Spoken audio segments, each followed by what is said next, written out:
Social media is a big part of our everyday lives, and I think it's important to know that there's positive and negative sides to all of it. And I think that we should all be able to see each other's sides and know what is good for us and also what isn't. So some of the points I'm going to point out today are the social and political connectivity, the mental health and body image that is like a standard set on social media, and the both factual and non-factual information that is spread throughout social media. So first off, the social and political connectivity. I think the positive side with that is the fact that every day we each get to learn each other's sides on social views. I think it opens up how everybody's culture is different and we're able to see those sides. I know that a lot of us, including myself, I think we're all a little bit guilty of it, is that from other people's point of view, we don't really agree with it, so we choose to just kind of block it out. But I think that we should all be better at that, 1,000%. A negative side of it is kind of just pointing back to what I just kind of said about how we don't agree with other people, so we kind of block it out. I think that we definitely need to be better on that, and that's something that people my age really do a lot lately, and I think that we just need to be better at it. The mental health and body image is the part that social media has a really big standard when it comes to setting how we should live our lives or what our bodies should look like, and having, oh, well, I seen this girl and I want to look like her. I think that as parents, I feel like a lot of parents don't realize their children are on these websites, and especially young children having these issues and seeing these people. I think that we should be able to have our own image of ourselves and do what we feel is right, and not have to expect to be like everybody else. So my word on that is definitely just to be you and continue doing what you love and what you think is right for your own body. You don't have to be like everybody else. And lastly, both factual and non-factual information. I think that it's kind of like the saying, and I've said this previously as well, that we don't need to believe everything that we see on the internet. Seeing everybody's side and learning new information is a great thing.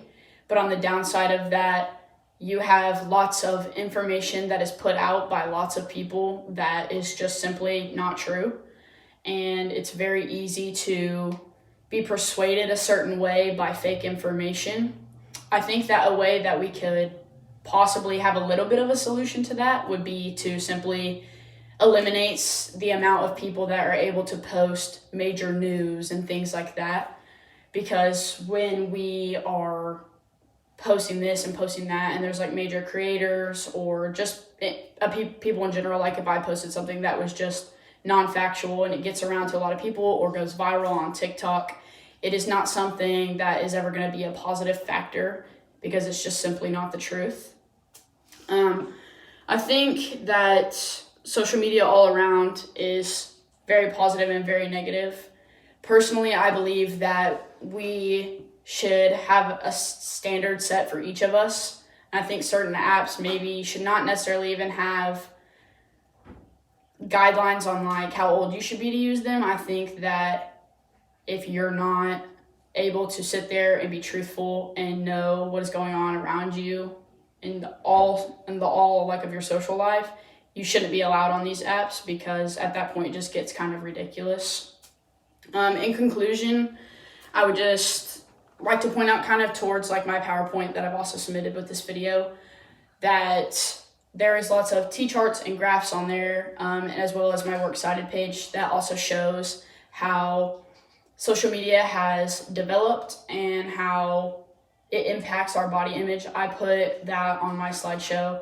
I think that was probably the most important point that I've had during this whole speech, was the mental health and body image problems that continue to happen every day, and that I believe will continue to happen for probably a very, very long time. I think that needs to be stopped the most, because that causes a lot of kids and a lot of young adults and even parents to view themselves differently. And it's a really big problem for me, and I know a lot of people deal with body image by themselves in silence. And so seeing that on social media and it becoming a big and more broader deal is just going to make it worse for everybody. And I think as a community, we should all come together and try to make that better for everybody, for sure.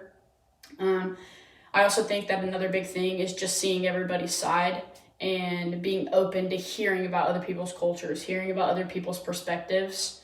And I think that will overall make a lot more positivity than a lot of negativity for social media. Thank you.